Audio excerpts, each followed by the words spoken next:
नीलांजन समाभासम रविपुत्रम यमाग्रजम छाया मार्तंड संभुतम तम नमामि शनैश्चरम तम नमामि शनैश्चरम। बोलिए शनिदेव भगवान की। भक्तजनों, नवग्रहों में सर्वश्रेष्ठ शनिदेव भगवान अत्यंत शक्तिशाली हैं। इनकी अनन्य भक्ति करने वाला सदैव सुख, वैभव, धन संपत्ति प्राप्त करता है। परंतु न जाने क्यों इनकी साढ़े साती से मनुष्य ही क्या देवता गण भी भयभीत हो जाते हैं। जबकि शनिदेव तो न्यायाधीश होने के कारण केवल अपने संचित कर्मों का न्याय करते हैं। इनकी शक्तियों की गाथाएं वेद पुराणों में वर्णित हैं, परंतु इनको दीनहीन और शक्तिहीन समझने की भूल का क्या परिणाम होता है। राजा विक्रमादित्य को क्या क्या भोगना पड़ा, आइए इस कथा के माध्यम से सुनाता हूँ।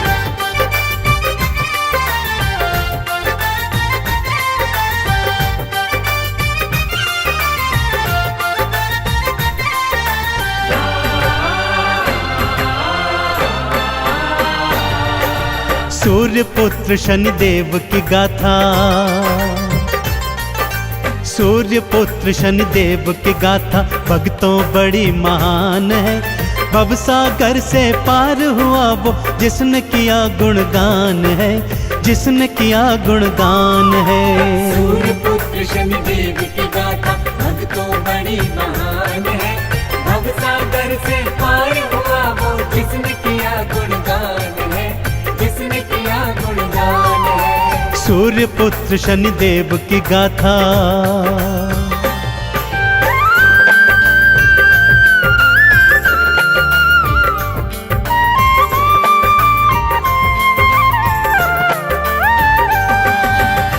एक बार की बात है भक्तों, नवग्रहों में यह विवाद छिड़ गया कि उनमें से सर्वश्रेष्ठ कौन है।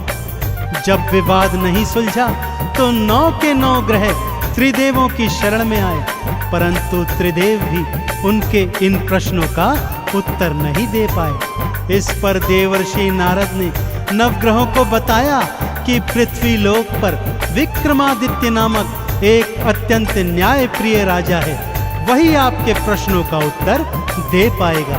नारद जी की बात मान 9 के 9 ग्रह विक्रमादित्य के सन्मुख आए और वही प्रश्न दोहराया।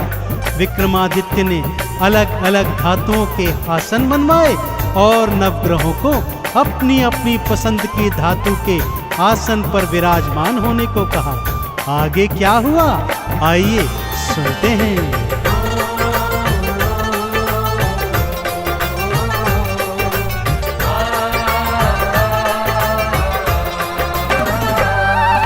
सूर्य देव सोने पर बैठे और चंद्रमा चांदी पर। बुध ने पन्ना मंगल मूंगा, राहु केतु गोमेद पर। शनि देव को लोहे की धातु तो बहुत सुहाती है। लोहे के सिंहासन उनकी दृष्टि तो पड़ जाती है। लोहे के सिंहासन बैठे, लोहे के सिंहासन बैठे शनि देव भगवान है। भवसागर से पार हुआ वो जिसने किया गुणगान है, जिसने किया गुणगान है। सूर्य पुत्र शनिदेव की गाथा भक्तों बड़ी महान है। भवसागर से पार हुआ वो जिसने किया गुणगान है, जिसने किया गुणगान है। सूर्य पुत्र शनिदेव की गाथा।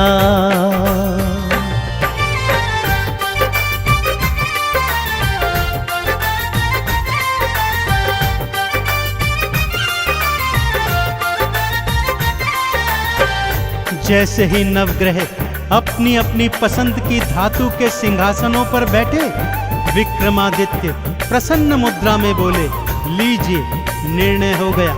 जो ग्रह सर्वश्रेष्ठ धातु अर्थात स्वर्ण पर बैठा है वह सर्वश्रेष्ठ है, और जो ग्रह सबसे निकृष्ट धातु अर्थात लोहे पर बैठा है वह सबसे नीचे है। यह सुनकर शनिदेव का क्रोध 7वें आसमान पर चढ़ आया। मन ही मन वो बोले, राजा विक्रमादित्य, आज और अभी से तेरी 7.5 प्रारंभ होती है। और वो सभा का त्याग कर चले गए। अगले दिन घोड़े का व्यापारी बन वापस दरबार में आए। उड़ने वाला घोड़ा राजा को दिखाया तो राजा ने उस पर सवारी की इच्छा जाहिर की। आगे क्या हुआ, आइए बताता हूँ।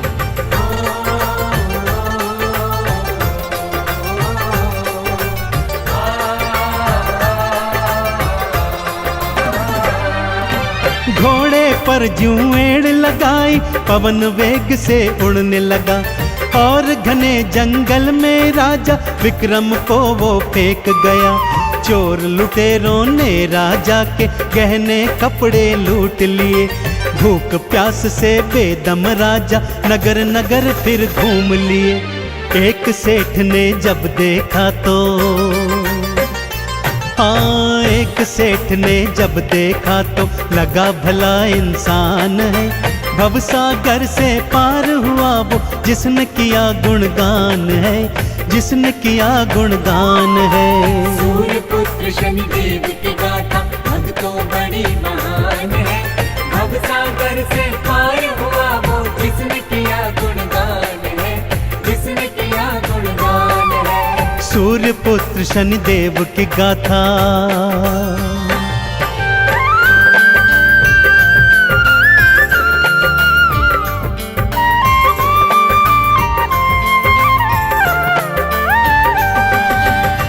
नगर सेठ ने जब विक्रमादित्य को भटकते हुए देखा तो उसे भला मानुष समझकर अपने घर में ले आए और उसे भोजन करवाने हेतु वहां पर बिठा दिया। इधर सेठानी अपना 9 लखा हार खूंटी पर टांग कर चली गई थी। शनिदेव की माया प्रारंभ हो गई थी भक्तों। जैसे जैसे विक्रम खाना खाता जाता वो खूंटी हार को निगलती जाती। जब सेठ सेठानी ने अपना 9 लखा हार नहीं पाया तो उसे राजा के हाथों पकड़वा दिया। राजा ने भी उसे चोर जानकर उसके हाथ पैर तुड़वाए और जंगल में फेंकवा दिया। अब विक्रमादित्य को बोध हो गया कि उसने शनिदेव को छोटा बताकर बहुत बड़ी भूल की है। दया के मारे एक तेली उसे अपने घर में ले आया और उससे अपना कोल्हू हाँकवाने लगा। विक्रमादित्य कोल्हू हाँकते जाते और शनिदेव की स्तुति राग दीपक में गाते जाते।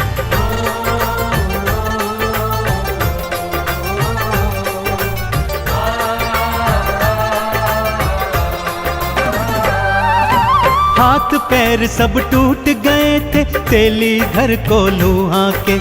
भंडारे जो खिलवाता था आज कर रहा खुद फाके। शनिदेव मुझे क्षमा करो ये राग दीपक गाते थे। नगर की राजकुमारी को ये स्वर बहुत ही भाते थे।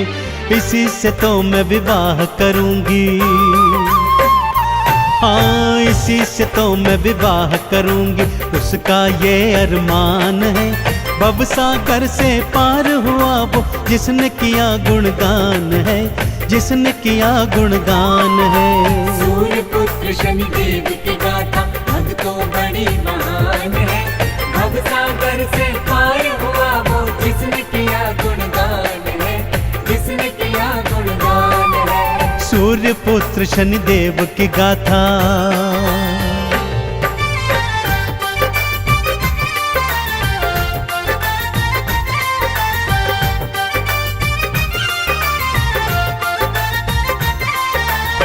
नगर की राजकुमारी को विक्रमादित्य की आवाज इतनी अच्छी लगी कि उसे बिना देखे ही उसने उससे विवाह करने की ठान ली। परंतु विवाह के दिन जब राजा ने बिना हाथ पैर वाले वर को देखा तो राजा ने विवाह को मना कर दिया।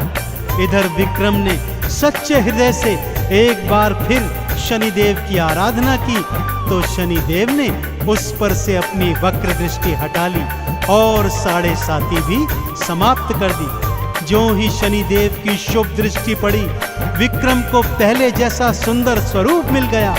खोया हुआ राज्य वापस मिल गया। बस अब क्या था, नगर के राजा ने अपनी पुत्री का विवाह विक्रमादित्य के साथ बड़ी धूमधाम से किया और ढेरों उपहार देकर उन दोनों को विदा कर दिया। राजा विक्रमादित्य रानी सहित अपनी राजधानी लौट आए।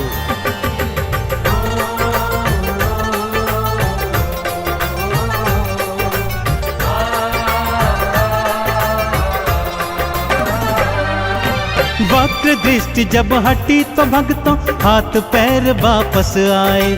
खोया राजपाट भी विक्रम देखो फिर से थे पाए। धूमधाम से शादी करके पत्नी सहित वापस आए। आते ही फिर नगर मध्य में शनि मंदिर एक बनवाए। है शनि देवा नवग्रहों में, है शनि देवा नवग्रहों में भक्तों सबसे महान है। भवसागर से पार हुआ वो जिसने किया गुणगान है, जिसने किया गुणगान है। सूर्य पुत्र शनि देव की गाथा भक्तों बड़ी महान है। भवसागर से पार हुआ वो जिसने किया गुणगान है, जिसने किया गुणगान है। सूर्य पुत्र शनि देव की गाथा।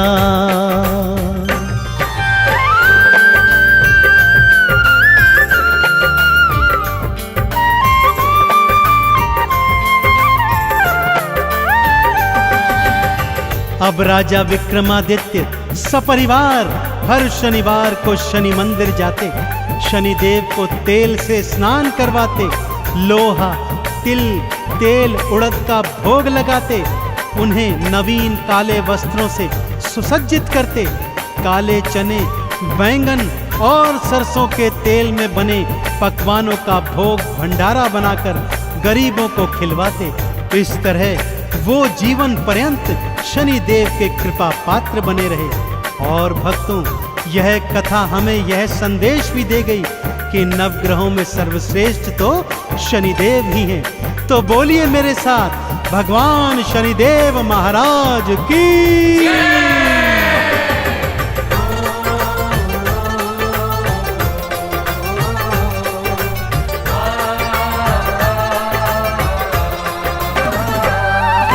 लोहा तिल और तेल उड़द भी शनि देव को भाते हैं।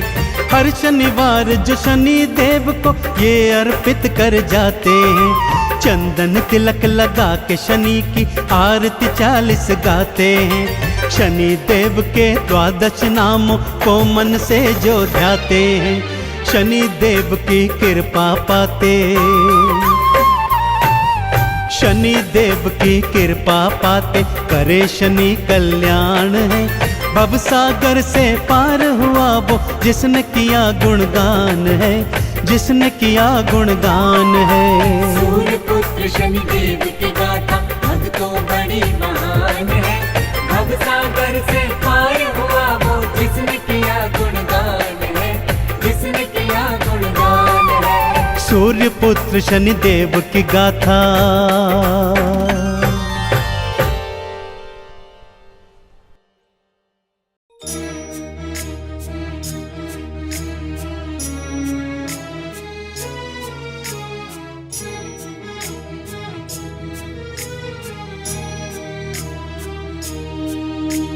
नीलाञ्जना समभासं रविपुत्रं यमाग्रजम् छायामार्तण्डसम्भूतं तं नमामि शनेश्वरम्।